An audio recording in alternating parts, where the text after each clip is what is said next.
Aloha, everyone. It's Wednesday, December 24th, 2025, and this is episode 623. I'm Jyunmi, and joining me today is Beth, Andy, and Brian. Today, we'll cover the AI headlines and explore some AI toys and gadgets on this holiday episode. This is the Daily AI Show. Hey, everybody. I hope you are all having a great Christmas Eve morning. Here live on the Daily AI Show. But let's do a quick round robin of news. Andy, what do you got for us today?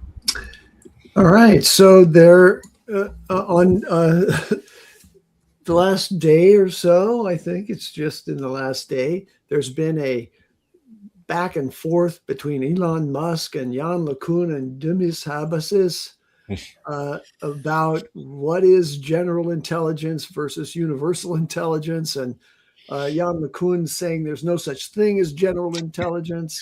Human intelligence is super specialized already for the physical world. And, when we think of human models as being, general intelligence, we're just thinking wrong about that. Well, Elon Musk supports Demis's point of view about that, which is, no, the human brain is the most sophisticated thing out there, and it is perfectly generalizable. Given enough memory and data, it can reason and compute about whatever subject is out there. So there's a dialogue actually there at the highest levels of artificial intelligence that's still not clear about what artificial general intelligence is, and getting to this distinction between generalizable application of intelligence and specialized but versatile intelligence is still being resolved out there. So we'll wait. We'll never get to AGI because we don't agree at all about what AGI is. Yeah. Right. Of course. Brian, what do you got for us today? Yeah, I'll actually share it on the screen here. I found this fun, and this is something about a robot Olympics. And so this company Pi, but not the Pi that we typically talk about. This is physical intelligence, but their symbol is the symbol Pi, as you can see on the screen here. There's this proposed idea of having a robot Olympics. And if you're watching the screen, if you're not, I'll explain it to you. But it's a robot arms doing lots of things we've seen before. Laundry, in this particular one, that's putting peanut butter on like a bread sandwich, just a peanut butter sandwich, basically. And then there's like cleaning dishes and cleaning. This is I think a doggy bag and some other things on here. So I just like this idea that the Olympics is this idea of what are the events, and it says here like event full body, aka the door. So basically not the robot not getting blocked by the door. And if you're watching this, it's like the door keeps closing on the robot and it keeps kicking it basically open the way we would if we had our hands full and we were just kind of using our foot to keep the door out of our way. There's one here where it's folding socks, taking them from, I think, inside out to reverse. Then you have this one. The next one is folding a shirt. And this is like 4x speed. So they're not moving nearly as fast if you're watching this as they are. This one is really, really impressive because it's actually putting a key in a lock and unlocking like a lock on a tool chest, which is pretty impressive. This one is, let's see, we're taking keys off a keychain and we're putting it in a lock in the door and actually opening the door. Also really impressive. Then there's the peanut butter one. Then there's cleaning glass. Then there's the doggy bag, peeling an orange, cleaning I think it's important to notice here that these are not humanoid robot arms. They are not fingers trying to move like a human hand. They're actuators that you might see on an industrial robot, and they're capable of duplicating almost everything that human hands can do. So I'm impressed by that. But I was expecting when you talked about this that we would see a closer to humanoid type. Because of the Olympics. Yeah. Right. Yeah. And I think what they're saying here is like, it even says here in this article, again, this is from pi.website and it's on their blog. If you want to go check that out, Pi as in Pi, I, not PIE. It says, why are these easy things so hard? Our evolutionary ancestors rarely had to calculate multivariate integrals, but they had to contend with unforgiving physical challenges on a daily basis. Therefore, our minds are very well tuned to manipulate objects with our hands to solve many other everyday physical challenges. We immediately notice how hard it is to repurpose our brains to solve math problems, but we hardly break a sweat when we use our brain for exactly the things it evolved for. So then it gets into like, with a robot, there's no way to ground such instructions because it lacks even basic physical skills: how to hold a pencil, how to pick up a knife, how to wipe with a sponge. We can't tell it to make the sandwich, first pick up a knife, because it doesn't understand how to perform even the most basic building blocks of that skill.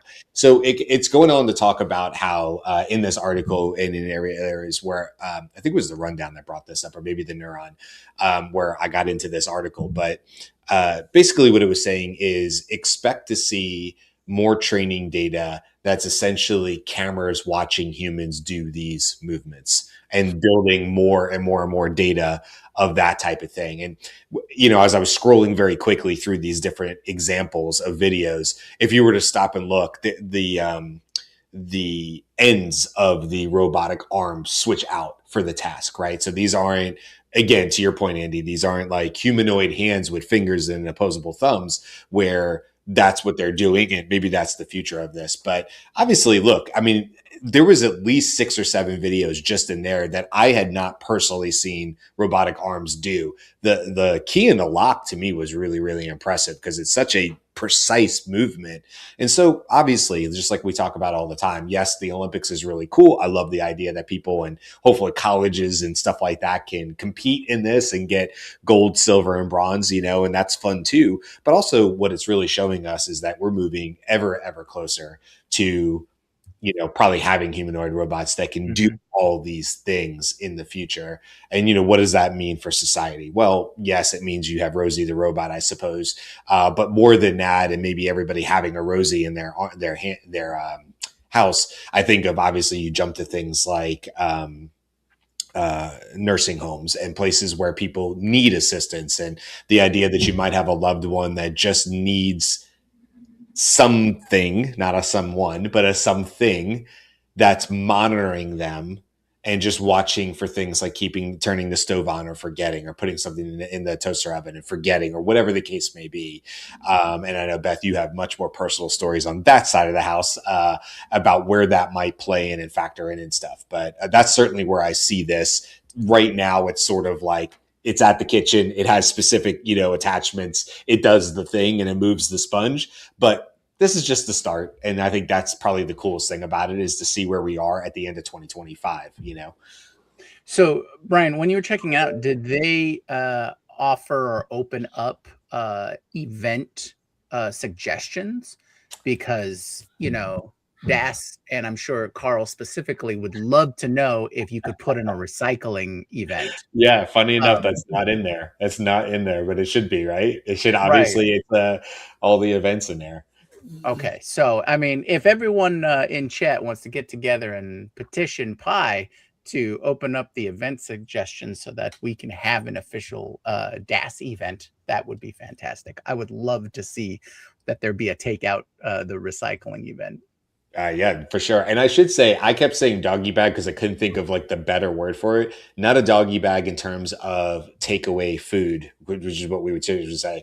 It's a dog poop bag, which I think there's a lot of pet owners. I've never owned pets in my life, so I can't say I have personal experience with this, but the idea that you might have a robotic assistant who could pick up in the yard, so to speak. Yeah. I'm sure a lot of people would be thrilled about that.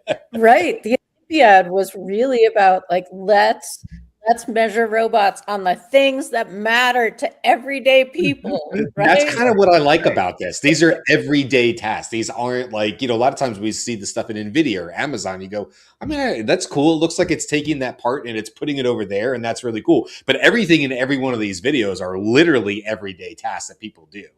Right. So yeah, it's kind of cool that that's why they, and I should say who came up with the idea. They mentioned his name, but I don't know him. Benji Holson. And let me just see if I can find out where Benji is from. Proposed a set. He's the one that proposed, assuming it's a guy, Benji. A set of robot Olympics challenges tasked in the recent blog post. I don't know where Benji's from. Unfortunately, it doesn't say in the article here, but that's who came up with it. So anyway, that's a fun little one. Change a baby, yeah. That's a good example. I think I'm more comfortable with the picking up the poop than like just. I'm not sure I'm letting you near the baby yet, but Yeah. it's actually the open the lock, right? Put a key in a lock and open it is the thing for me. Like, okay, why are you opening the lock, right? Well, my uncle has Parkinson's, and you can imagine that is a very challenging movement for him. I would imagine, just to get the focus of stopping his hand from moving to do a lock. So, see, my mind is going. You carry the groceries, and I will open the door. yeah, I'll be responsible for the locked doors. Yeah. I'm gonna. Right, like you do all of the heavy stuff. Beth, you've been. I'll say me, not you. So I'm not being impolite, but like I've been in the bathroom maybe a little bit longer, and the robot peeks in and like, "Hey, everything good? Everything moving along?" Oh no, that's that toilet, right? That analyzes you, and then it's like, that's right. We did see that because it knows. God bless the Japanese. And a camera that looks down. Anyway, Jyunmi, sorry, got off track there. No. Beth, what do you got for us today? So my news story is one that I swear I read, but now I cannot find, nor can I see evidence of it. But I believe that ChatGPT said that you can now pin chats. Right, so you can't do folders yet, but you can actually pin a chat. It has not shown up for me in ChatGPT, and if I'm very, very wrong, then apparently I dreamt it. Since all of my castmates are like, really, but I did see that, and it was one of those like that. Shipmas is like tiny little improvements, so I believe that's coming. I just checked. It's the option there. I have no idea. I haven't tried it out, but I see it as an option. You do have the option. Really? Yeah. All right. Like so it three dots fully next to a exists. chat? Yeah. I think it's for my latest ones. Yeah, for my latest ones. For my older ones, I don't see it. But I think it might be tied to 5.2 release or whatnot. Oh, so, that's interesting. Yeah. Okay. Or maybe when 5 so yay. I didn't imagine it. My castmates prove that I am actually telling the truth, even if I can't prove it myself. Yeah, I don't have it. I checked both Scales account and my personal account, and I don't have it. But this is something, by the way, you can do in Gemini, is you can pin a chat. It's kind of the way Gemini kind of keeps things on the top. So I use the pin all the time. So actually, that's a nice little shipments type thing, because it's nice to be able to just hold things up there. In the past, I've had to do that with like emojis to kind of keep them found. So a pin would be really nice, actually. Yeah, I resulted to doing projects. Yeah. So if I find myself like I have a miscellaneous project, just for organization purposes, right? Just put it in there. Okay, don't muck around with everything else, and just look at what's going on in that folder. And I will say, and I'll pin it, or I'll pin it. I'll put a link to it in our community, dailyAIshowcommunity.com, if you want to participate in it. One of the people from OpenAI, who's like collecting data, did put a post on X saying, hey, we've got some things that we're working on in 2026. What do you want to see? Right. And the first thing was like, hey, you did pins. Maybe we could have folders, please, just folders. But if you have ideas about what you'd like to see, they are wanting to know what we would like to see. So I think they're going to have to do folders. And I think pretty quickly here, you're going to see folders that are actually attached to folders on your desktop, just like we have with Google Drive and things like that, or SharePoint would have that, or actually OneDrive is a good example of that, where it's both, I've been doing this. I told you guys about this, where I've been taking, I bought a scanner, right? A little scanner that costs way more than it should have for it being a scanner, but that's what they cost. And I've been. You can get a giant scanner for less than you can get a little scanner. I know. But it does do exactly what I want. And I know people always said like, oh, you could do that on your phone. And I totally agree, but I do not want to smooth out a receipt. Like, look at this damn receipt. Look at this published receipt from earlier today. Like, I don't want to smooth that out. I don't want to take pictures of it. I get it. You could do all this on a phone for essentially free. So anyway, I've been doing that. And I have Gemini reading the receipts. What's really cool is if you look at the top here, what's cool about Gemini is like I have RX plus food on there, because I just bought some cold medicine for my daughter, but it's Publix. So I also had food on there from this morning. And if I write that at the top, the Gemini app that I built, the gem that I built, gives precedence to handwritten notes, but it also breaks up the receipt.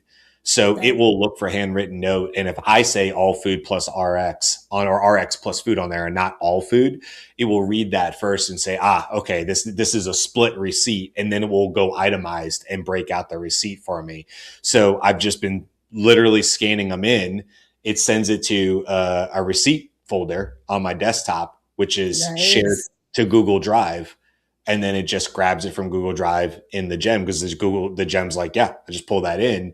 And then it's just doing the receipts. And then I have my budget set up a certain way with a certain amount of columns and things that I want. And I have categories and subcategories that I've used for years. For instance, like automotive, and then it'll be the 2 cars I have, right? Or whatever the case may be, or, vacation, and then whatever the vacation was. So I have all these preset subcategories that I've used for years on there. And so I fed all that in as well as training data, so it had it all of it. So now it goes in and it's been really reliable. I mean, I've tested it now on probably 100 receipts or so. And I just scan them in. It automatically goes in the folder, which automatically goes to Google Drive, which the gem grabs, categorizes, and that's it. That's all I have to do. So I can just toss the receipts. Gem, know if you can do it business versus personal. Yeah, it'll break it out any way you want it to if you give it enough instructions. I mean, Gemini is so powerful with that, with the its vision capabilities. So I have not run into any issues where it did it. It also asked me when I was building the gem, it's like, hey, do you want me to break out the tax? I'm gonna be honest with you. I kind of, if the total is $55.07, I will just sort of guesstimate really quickly. But as long as the total is 5507 and it balances with my bank statements, that's really all I care about. I'm not so itemized that I care that I spent plus or minus 10 cents on a food item, right? Right. But Gemini doesn't care. It's happy to do the tax on all the individual things. And in Florida, some things are taxed and some things aren't taxed. So you have some, and the receipts tell you what's taxable and what's not. So it even looks at the indicator on the receipt and decides how things should be taxed on there and breaks everything out accordingly. And it, to my knowledge, it has not messed up yet, which is really, really cool. So just one of those cool little use cases, Yeah. And I think that's very useful to the everyday person. If we're talking about like everyday uses, just be that simple process as opposed to trying to, work with all of your receipts that you've saved through the year, just part of your process. Yeah, that sounds like it would be an immense help over time. Yeah, and then you also, the other side of that, right, is you have a digital version of every single receipt as well. So if you need it for auditing, or if you have businesses and there's more serious stuff going on, like what Andy's doing and stuff, then when I used to have a business, obviously it was a bigger deal to make sure of it. This is my own personal finances. It's not a big deal if I lose a Target receipt. It's just more annoying because there was probably 6 categories on one Target receipt, and that's what drives us nuts. So you have to have the receipts to break it out correctly for the family. That's all. So anyway. Gotcha. Well, today, the story that I wanted to cover, at least one of them, is in the robot realm. So I got a big kick out of the Robot Olympics. So maybe Boston Dynamics will be entering the robot Maybe. Olympics next year. So Hyundai Motor Group said it'll outline plans to accelerate commercialization of AI robotics at CES 2026. And its unit, Boston Dynamics, will publicly debut the next generation Atlas humanoid robot there. So humanoid robots are getting renewed attention because of modern AI. It can help perceive environments, plan actions, and learn more general skills, as we saw in all of those pie examples. The differentiator here is timing intent. It's framed as a commercialization push, not just a lab demo, which Boston Dynamics is very famous for their demo videos. I think all of them go pretty viral. CES is also a strategic stage since it draws buyers, integrators, and media across consumer and enterprise tech. So it's interesting to see that Boston Dynamics in 2026 is going to throw their hat in the ring with as much fanfare as we've seen from Figure and Optimus and all of that. I think Boston Dynamics was the first robotics company that really hit mainstream, or that's how I remember them anyways. So it'll be interesting to see how their humanoid version comes out for CES 2026. And CES is a huge stage, right? So yeah, if you want to make a splash, that's definitely going to be it. I think I saw that Rachel Woods is going to be at CES this year, and she's going to maybe be on one of the stages or whatever, which is really, really cool to see. So, yeah, I wish I could get out there for it. I happen to be traveling at the same time, but one of these years I'm going to get out to CES and have fun with it. Gotcha. Is there any other stories that people wanted to cover? Andy, do you got another one for us? Yeah. So this is about a podcast done just 2 days ago by Y Combinator. Y Combinator is an incubator of startups, and they have classes of startups, and so they have their sort of winter 2026 group is forming, and they're going to go through this winter, and then they have a spring group as well, and getting investment and being a part of the Y Combinator class is like a badge of honor. Like they're really smart people as VCs, and they basically give a small amount of money and take a 5% interest typically in the company that they provide those funds in. But more importantly, they put you in a work environment where you're collaborating with not only your team and the VCs and thought leaders there, but also all the other class members of that group. So it's a very, very rich and powerful vehicle for new startups, and to a large degree, most of their classes in the last couple of years have been AI startups. So they announced, this is going to be the switch from talking about the startups to one of the big startups in the AI space, Anthropic. Y Combinator announced on that podcast that this class, the Winter 2026 batch, is the first time that Anthropic's Claude is the popular AI model of choice for the startups. They're using Anthropic rather than OpenAI.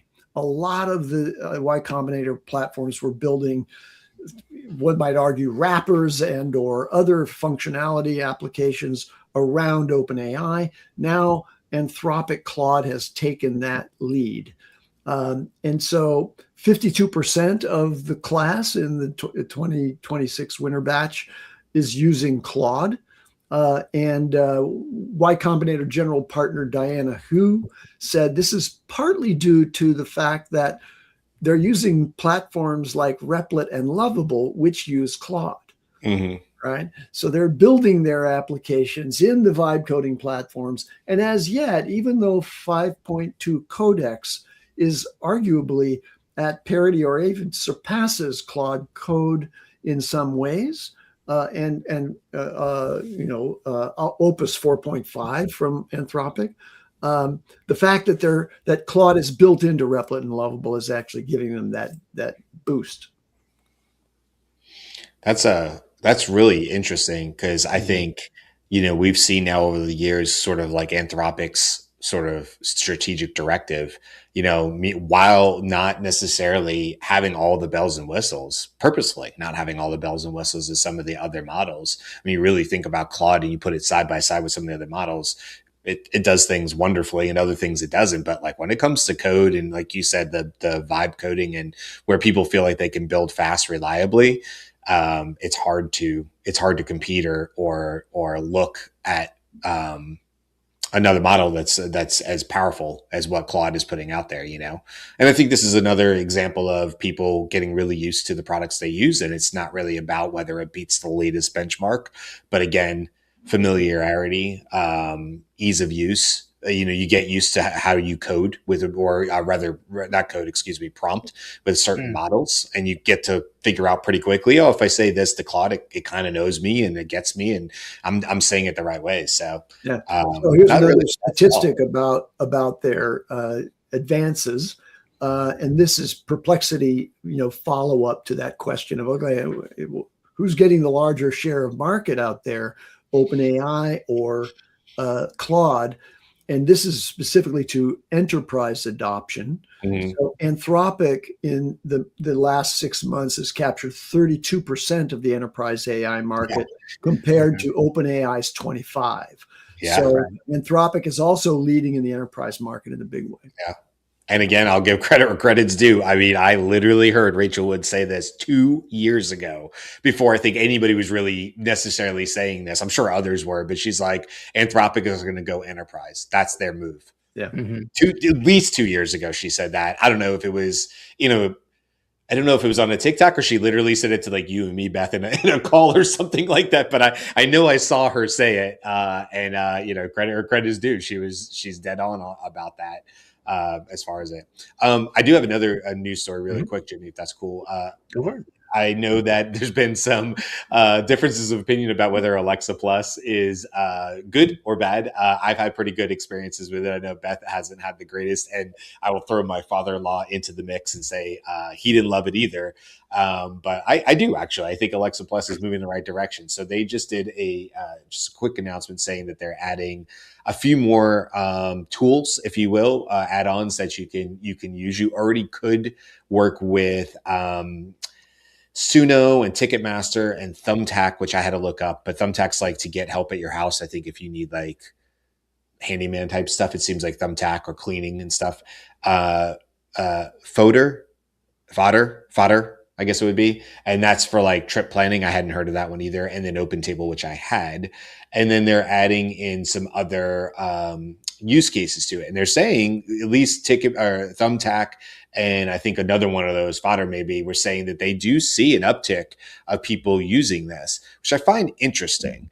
Because what I want to say about this is like, I've had a good experience with Alexa Plus. We were using it yesterday in the house, and like, and it's connected to Suno, and you literally can say, create me a Christmas song if you want, and it'll go off to Suno and create the Christmas song, come back, and it's, it's the level of whatever it is. Right. But I find this interesting because I know we are moving towards a more vocal, interactive experience. This is just going to be part of our life. In the same way I laughed at text messages. I've said this before, I think, on the show. I'm sure I have after 600 shows. But I mean, like 2000, who the hell knows? Early 2002 or something like that. I was over in Australia. My friends were all over in Australia. We're all texting each other. And I looked at them like they had two faces. And I was like, nobody will do this. This is a weird Australian thing. And of course, I was the idiot. Everybody has been texting for 20 plus years, right? The Australians were just early on it. They were way earlier than the US was. And so I wonder if this is like one of these areas where I'm just not thinking bigger, because I don't see a use case where I go, unless I really, really know the hotel, where I go, hey, Alexa, like, go get me a hotel, or tell me what the hotel prices are around Salt Lake City or whatever. And I mean, it can come back and give me information. I cannot think of a use case where I'm like, I don't need to go see that. I don't need to go see that visually on a screen somewhere. I think I would like an experience where I said, gather up all the information about the hotels and get it ready for me when I get back to the screen. That would be amazing to me. Well, Go now, do wait a the thing second. while Wait I'm a thinking second. of it and go put it on my screen later for me because I'm going to have to look at it. Just But just this this idea of, like, morning, I go ahead. went through all the Alexa options, Okay. the actual Echo devices that you can get. And I ordered one because I want to experiment with Alexa Plus. But I bought in at the low end, the Echo Dot, That's which what is I have. just a speaker. Okay. But Alexa also offers up to an 11-inch screen. Mhm. So you've got a solution right there. It's a few $100s, Yeah. but you have Alexa built into with the screen to present the information once it's collected it. So what you're asking for is already deliverable by Alexa, I think. I haven't. You're right. It is. I think it's called the Show or something like that, isn't it? Yeah. That particular device. I think what I'm saying, Andy, is at least for now, I'm looking for solutions where it's more of like a perplexity, where I'm like, go gather this stuff for me and then send me a link. And I'm sure we could automate this, but I'm just saying if it was just automatically this way. If I was talking to Alexa in the kitchen and I was like, I just thought of this. We have to go do this thing, right? Or maybe it is Ticketmaster. Maybe it is like I just heard about a concert or whatever. And I'm like, go figure out for me the dates that it's coming into the city, near me, the ticket prices, and the whatever. Mhm. And even look, maybe I'm already maybe I am connected to my Ticketmaster account or whatever. And I'm like, go do that stuff, and then send me a link, send me an email and a link in case I want to look it on my phone. Or as a text message, I want to click on the link and it just opens up Ticketmaster. And it's like, this is where I got you to. And I find that would be really, really great. What I wonder is, are these people like quite literally doing a thumbtack, which would be like getting people to come, I guess, clean your house? Or are they, open table, I guess, because like, what do you really need to visually see? I guess my whole point to this is back to you guys is like, not what am I missing, but like, what are the actual, I don't need to see it, but it would be really helpful type things that you would perhaps use Alexa Plus Yeah, for? I get your point about the use case. I'll be surprised if Alexa Plus can't send me an email. Right. Or It might, maybe I'm missing something. If I have certain parameters that are harder to find, right? So I need a microwave in the room that I don't have to rent. I need door widths that are a certain width. I need the bed to be a certain height, right? Grab bars in a shower, something like that. And the fee is cancelable. Yep. Go ahead, make the reservation, right? Make the reservation and then send me the thing and maybe I cancel it. Same for flights. I want to avoid Toronto as much as I can as an airport. I'm sorry, you people are lovely. Your airport is a nightmare. So like go if you can find to route me through somewhere else. I am and that I have 24 hours to cancel that flight. Yeah, go. Like if you found within my parameters, send me the text after you've done it, I would say. I think the key there is the cancellation part, right? Yes. I think that's key, is that you have some sort of like, maybe there's a partnership with a particular airline or Google Flights or something like that, and you can do that. I think there's some white space here. There's some wide open space for somebody to create a solution to people's day-to-day pain problems, but that doesn't really lean or require the visual aspect of it, that you really could get real value. And again, open table, whatever. I just don't know. I guess maybe some people are making reservations every damn day. I very rarely. I'm going out to dinner tonight because it's Christmas Eve.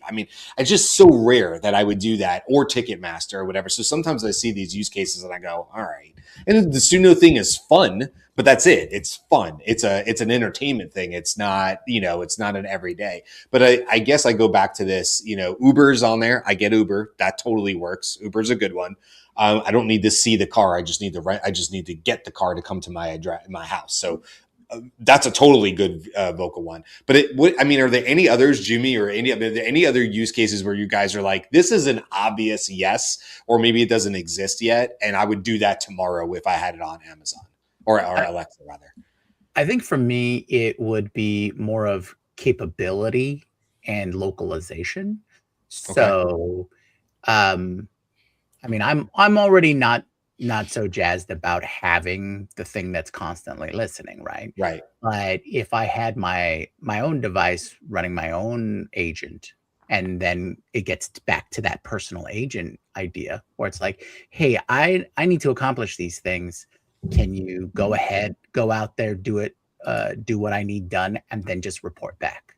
I think that's where the everyday case is. And I think that's what's been promised, at least 2025, where you have your personal agent who's going to go interact with all of those things. And you have that level of trust, right? And I think that's kind of where the Alexa space is trying to build out the functionality and have enough trust and reliability into it. Because like you opened up with, there's whole groups that say, oh yeah, this is super fun and useful to me. And then there's like, I have this hockey puck in my house that does nothing but listen to me. Yeah. So I think for me personally, it would just be the personal capability. I want it to live on my device and do the things that I want, because then I can set up whatever parameters I'm going to. And maybe this is an in-between. This is a temporary stop on that. You know, like you said, like it's just like, this isn't really the agent. This is like a listen and react. It's a very much back and forth, listen and react type thing. So maybe this is just a stopping point on the way towards like true agents that can go do the things and order the groceries, and somehow also know that there's no point in ordering the groceries because I can't pick them up until 4 p.m. So don't go gather them yet. And it's just a just-in-time thing. And it has that sort of universal understanding of what's going on in my day-to-day and knows my calendar and stuff. So anyway, right. I like it. I'm just curious, like, I'm like, where is this going? And like, where does this, and like, they're reporting good use. I mean, like, they seem to think it's a good idea. I'm just like, I don't know. Okay, but every idea that Amazon thinks is a good idea is not always a good idea. Well, I mean, right? Like Thumbtack apparently is reporting and saying they see an uptick. I'm like, yes, I guess. Well, sure, right? Like, because, I mean, I would think when you're, I just speak for myself. When I am in the space where it is occurring to me that it would be a good idea to arrange a Thumbtack assistant to come, generally I'm not at the computer, right? So it would be much better to, like, from the closet or wherever I am, Alexa, remind me, go find a Thumbtack, like how soon, when. But it would also be cool. I do have one of the show Alexas. I actually don't, I don't plug it in because that was the pistachio fiasco, right? Like every time I looked at it, it's showing me pistachios. I'm like, okay, this is not helpful. But it would be kind of interesting to get a text that says, here's, say banana when you want to see the thing. And then I can just look across the room and see it, right? Yeah. Like there could be a way. I think that's it. That's that you're kind of getting back to my point. Like, that's what I want. I like, send it to the screen just in time. That's kind of my thing. It's like, because that's helpful to me. At some point, I'm going to have to look at it, but I can't, how many times do we forget what it is we're working on? The idea is there and gone. And you're like, oh, I forgot again to get that prescription. But me saying that to Alexa and Alexa starting that process and then bringing it to a screen where I don't forget is actually awesome. So it's just like, it's a weird, like 1-2 punch or whatever. Jyunmi, are you still there? Did we lose Jyunmi? Like, is he? Yeah, he seems to have been replaced by an icon. Yeah, I lost a little bit of the video there, but okay. I'm still here. Well, I just wanted to, maybe this is a good spot to jump in. Before we move on to our next segment, was there any other news that we wanted to cover for today? I've got something, but I can do it tomorrow. It'll be a great Christmas recap. Okay. Excellent. All right. So our main segment for today is talking about AI toys and gadgets. I don't know if anyone's doing very last minute holiday shopping. But since we've been talking about Alexa and Alexa Plus, and obviously the AI component of that gadget, what gadgets have people come across that they found interesting, or if they're actually picking it up themselves? Well, I did some serious purchases here, and one of them was to upgrade to an Apple Intelligence capable laptop, and also one that has a sufficient processor, an M4 Pro processor that can actually run local models. So that's one of my little gadgets that's on my Christmas list. That's an expensive one, so that's all I get this year, aside from the lump of coal. No, but really, I also, speaking of last minute purchases, Amazon, I bought the Amazon Alexa Dot, and it'll be delivered today. I ordered it this morning. It'll be delivered today in time for Christmas. So I have those two things. Those are my AI toys. And apart from that, I don't really see a need for much else. Considering there's so many different types of Alexa devices and things like that, why was there a clear choice of why you went with the Dot? Was it like yes. So there's a less expensive Dot version, which is an alarm clock version. It's $44 on Amazon right now, and so you can experience Alexa Plus. You get the advanced delivery of Alexa Plus by buying that device, and it'll probably be delivered to you like within a couple of days. But I wanted the Dot because it has a bigger form factor and a better, richer sound, and you can pair it as a stereo pair. Yeah. So if I really like Alexa and I like the sound for that thing, I might use it as the desktop speakers along with my monitor. Yeah. So then I would have a pair of these Dots here. And I hope it's true that I can turn off Alexa's listening when I don't want it to be interrupting me. No, Beth's shaking her head. You can't turn it off ever? It won't be interrupting you, but no. It used to be that you could go and delete what it had recorded of you, and that went away in fall, I think. Yeah, I do remember them saying, like, we're going to use that data. Okay, yep. So you're saying you can't turn them off? You can unplug them, and I have. Okay.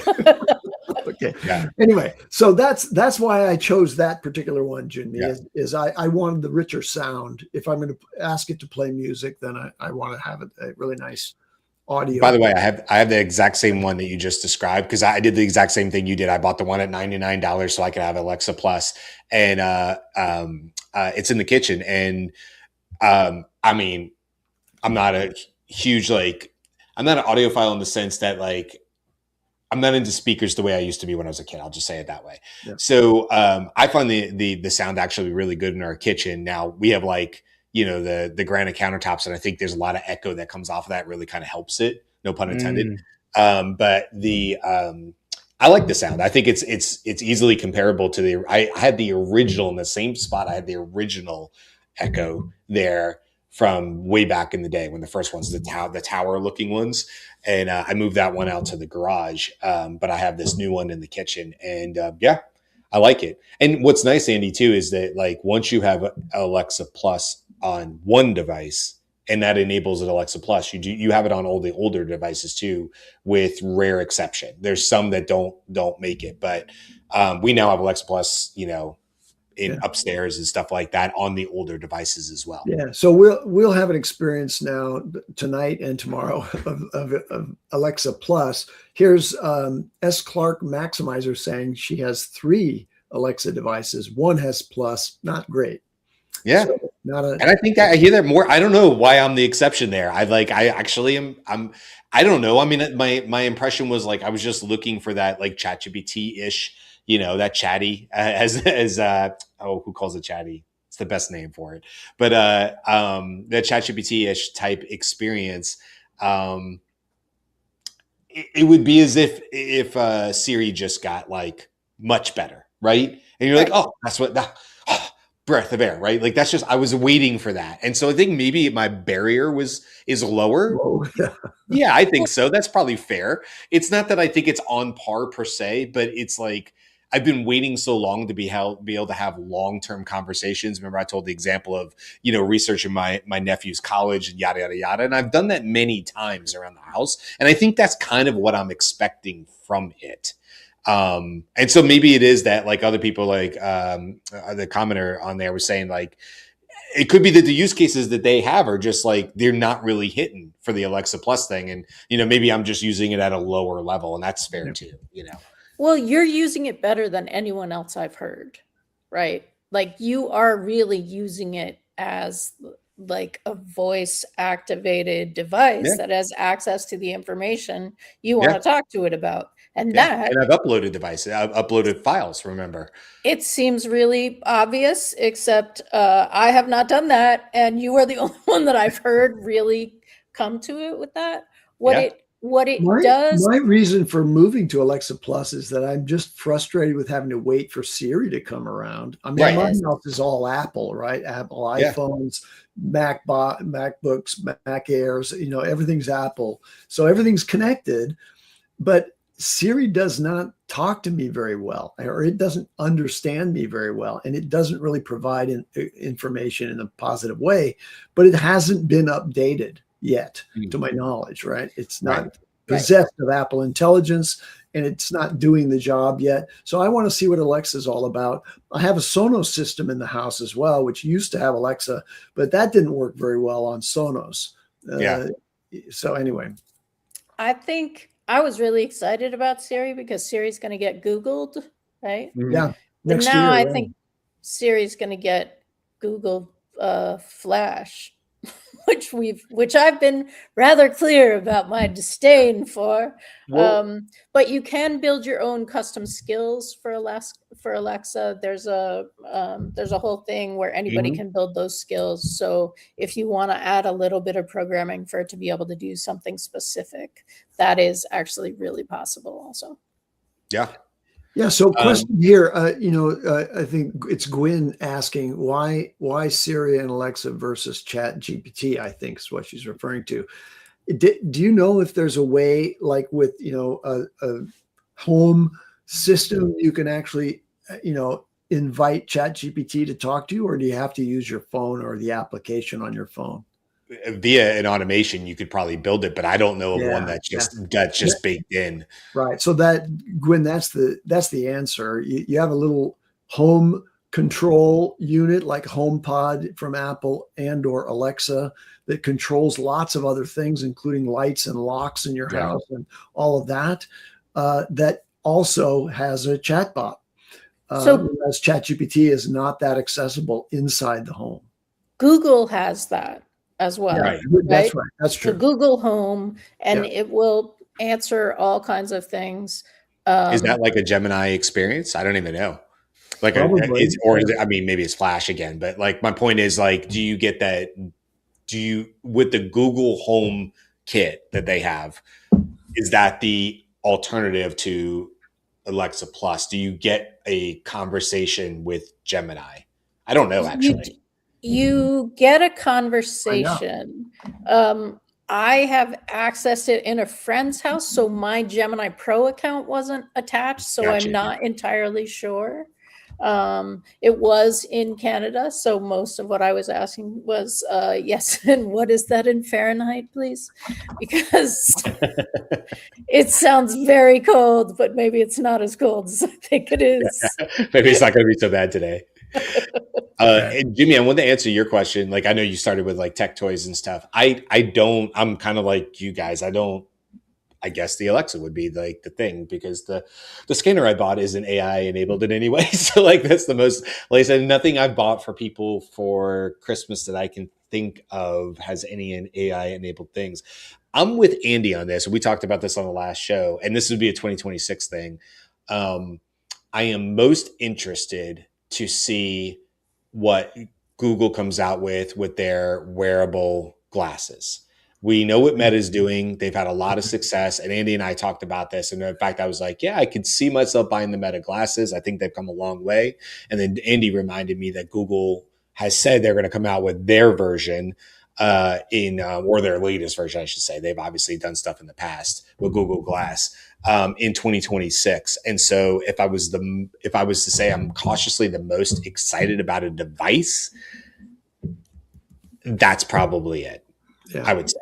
Yeah. Whether I'd buy it or not, I don't know, because I'm not sure if I've dropped $700 on a pair of glasses, but I am the most excited about it. We'll wait for the reviews, but I think that, you want to have an early, we as, vanguard of users of AI, we should have the experience of what it's like to have a really proficient set of glasses with AI built into them. So I'd probably stomach the cost on that, if and only if the reviewers say, yeah, this is really a powerful experience. Yeah. But let me just insert here that Perplexity tells us that Google Home is in the process of moving from Google Assistant to Gemini. Gotcha. Okay. It will be in Google Home. It'll also be in Nest speakers, displays, and in the Home app. There's early access right now, but broader rollout is in 2026. Gotcha. I want to bring this up because this is a great comment. B. Newmainville. Sorry if I got that wrong, but anyway, he says, I'm holding out for Google Glasses. Don't want to risk tying anything to a Meta account after a hack and months of fighting to get my VR headset access back. Yeah, that's scary. That stinks that happened. But I know a lot of people feel that way about Meta. I'm like, nope, I'm not doing it. Yep, love the Ray-Bans. They look great. Nope, is it a Meta thing? Nope, I'm not doing it.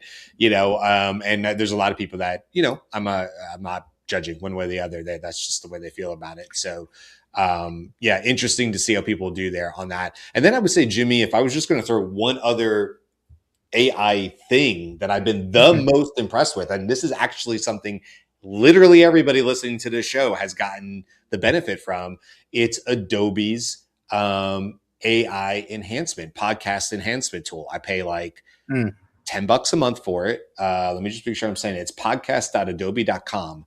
And I have, for maybe the last month, we were really, really struggling with our different vocals. And this is something, Jimmy, you've been championing forever, right? And there's been some enhancements, and I use DaVinci 19. I haven't upgraded to 20 because I'm afraid they're going to move stuff on me. So I continue to stave off the update because I understand 19 enough. But the adjustments to volume equalizing volume and stuff have been okay, right? There's a normalized option on there. Jimmy, you know way more about this than I do, but it's been okay, but it wasn't handling it. And we actually, embarrassingly had comments on Spotify who were like, I can't hear somebody, right? Their volume is way lower or whatever. And I was like, ugh. So we had one really bad episode where I was like, I actually can't even put this out. It was so bad I couldn't put it out. And so it forced me to go look for an option. But I am so glad that actually happened, that problem happened to me, because it got me to Adobe Podcast. I used it. I got it free for, I think, a month or whatever. And I've been putting every single episode through it. And I just so happened to hear an episode yesterday on my phone from yesterday. And oh my God, is there a difference? I hear it on my speakers on my computer and I'm like, yeah, it's definitely better. But I actually listened to, I think it was yesterday or the day before's episode coming through on my phone, and we all sound professional. And it's really good. It's really, really good. So for anybody that's doing audio enhancement, I can't claim that it works for everything, but I have it set to 90% speech and 10% background. And it's kind of where it defaults to on here. I don't touch anything. I literally just send it through. It does kind of kick out some music. So there's some things I have to do slight extra editing for. So this is not a physical toy or device, but if I was just to give a props, way to go, Adobe, the Adobe Podcast enhancer has been a lifesaver for us. And man, has it really elevated the sound on our show. Yeah, it's one of those, here's a specific tool for a specific use case, and it works really well. Yeah. So Yeah, and if you're already in the Adobe ecosystem, that's put into Creative Cloud or Creative Suite as well. Yeah. Oh, it's part of it. Yeah, which is great. Yeah. Yeah, that the files that I was giving you when I was doing it actually had those same settings. And Oh yeah. Okay. yeah. Yeah. So the AI gift that I think is amazing. It is sold out, but there are holiday offers still available through the end of the year. Is board.fun, and it is a combination of a board game and a screen. The board game is literally a screen, and it recognizes the pieces that you're putting on it for different games. So it's one board, the screen changes, it interacts with the pieces. There are new games being developed. It's sold out, I think, by November. Yep. So you can see as you watch this, you can see that the screen changes. Clearly people are playing different games. You can play by yourself and play with the computer, but it is the best innovation that I've seen in board games that uses this kind of higher end interface and the ability to have the board play with you and enhance your experience, but still have an experience where you're not just all crowded around a TV or a computer screen. I love this. That's pretty cool. You said it's sold out. Is that what you told me?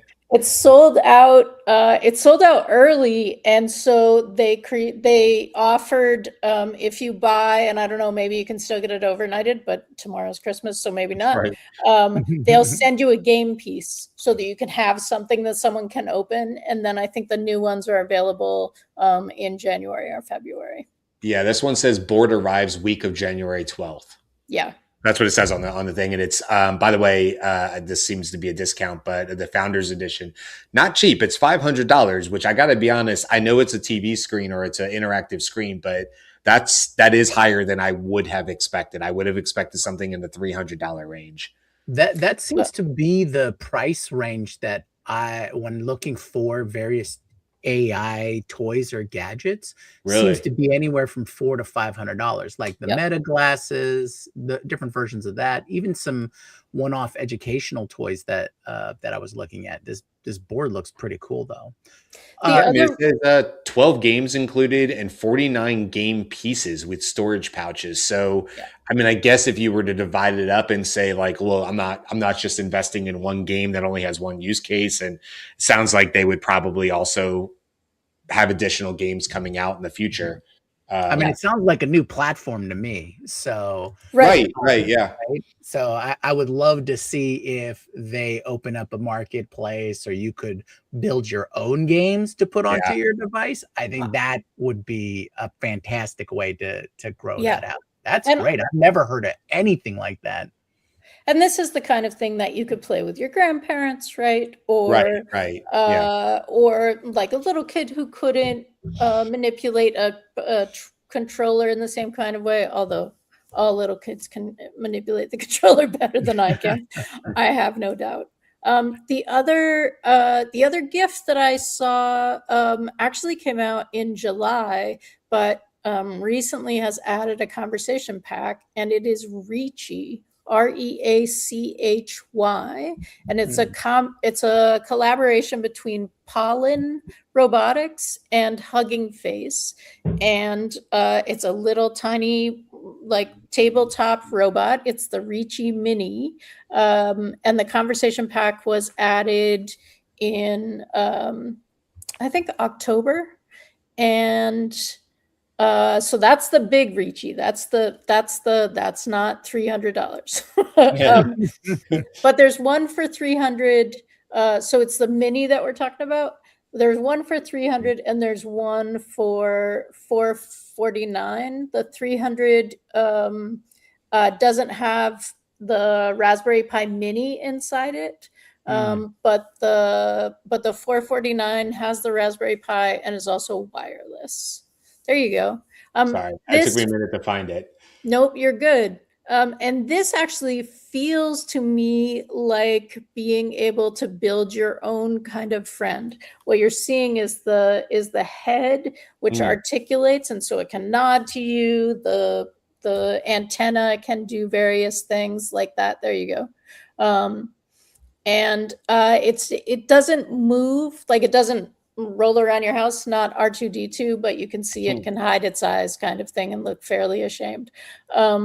So that, like, for $300 for $449, that starts to feel like, okay. Yeah, so, and if you buy the mini, can you then build the rest of the thing onto the mini if the mini is the head on those more advanced versions from Reach? No, not yet. The mini has its own body, but it's just holding up the head and running the stuff, as far as I can tell. Okay. But the other day I was saying I really wanted the parrot, and it could be that the mini just looking at the screen, sitting with me. One of the videos about how people are using it is like, it's my new gaming buddy, right? So it's sitting there like, ooh, nice job. Right? Gotcha. Oh, so okay, so it's basically a companion bot to just have conversations and things like that. You can code it, right? So it can be anything that you can code. Like you can't. Okay. Right. All right. So Jyunmi and Beth, this is a sci-fi AI thing. Here's what I want. I don't want that is parrot. Where my mind went. Yes. Wait. See if you're where I am on this one. I have a robot sitting next to me, perhaps saying sarcastic things about what I'm seeing on TV. Could we say this is a actual Mystery Science Theater 3000? Right. Could that exist? Because I am all for sarcastic robots sitting next to me, also making fun of things I see on TV. I'm fully for that. I will pay for that. I would love to, if it's advanced enough to just respond quickly. Yeah. Put its own camera on it.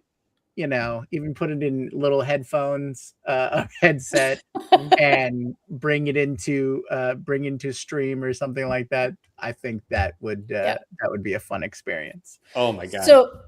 So just to be clear, board.fun seems to be like, this is made for consumer. Reachy is a little bit more of a research project. Like, you build the robot when it comes to you, but people have said that it's easier than they thought. So those are my two, like, AI under the tree. Yeah, if you got a kid in STEM, you know, like who loves that stuff, I could see why Reachy would be awesome, just like a Raspberry Pi, you know, and it's in a price range that a lot of parents would be able to say, look, that's expensive, but no more or less expensive than a new, gaming console or something like that. In some cases, less expensive. So yeah, I don't know. I love this. I was a kid who loved constructs growing up. I wasn't a Lego kid. I was a constructs kid. So I love anything that's like this. I think it's super cool to see these kind of toys, and I love seeing AI involved in it. So yeah, I think you're right. There's definitely a space in there for the STEM learning gadgets space, right?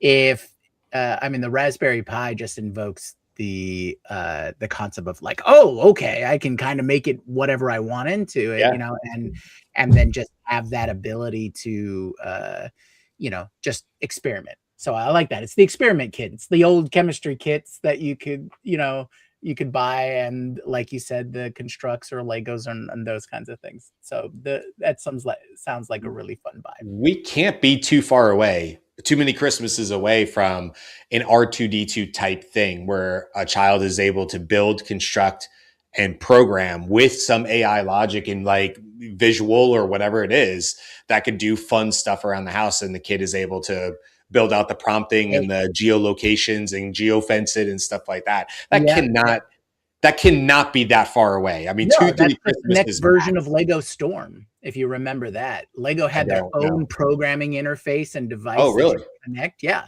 So having a Lego R2D2 with the new version of AI enhanced Lego Storm that's running directly on the device, which happens probably just to be a mod of Raspberry Pi, it's probably where this kind of sits, is in that space.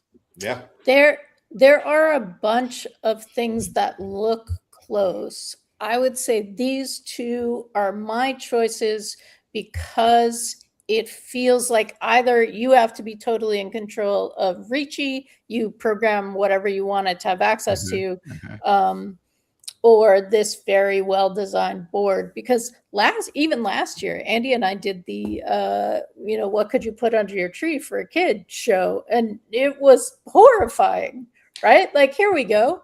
This is just a screen with a big, like, digital happy face that can say anything at all to your child. Yeah. And it's like, do you know what it could say to your child? Like, what? So there are kind of R2D2 things. I'm not sure that they're at the place right now where you'd want that to, want to leave that unsupervised. So I found a couple of things, or I guess one was more of a category, because there's quite a few things. And this is actually sparked from when Andy last week introduced this ring recording device. So you just wear it on your index finger, and it would record messages or memos and things like that and translate. And so along that vein, a couple months ago, you probably saw it in your TikTok feed, but the Plod device that you could put onto your cell phone and record, and then it would translate and transcribe all of that for you. It was a hardware implementation. And then from this company called Time Kettle, this was almost a year ago at this point, but they were coming out with translation devices, right?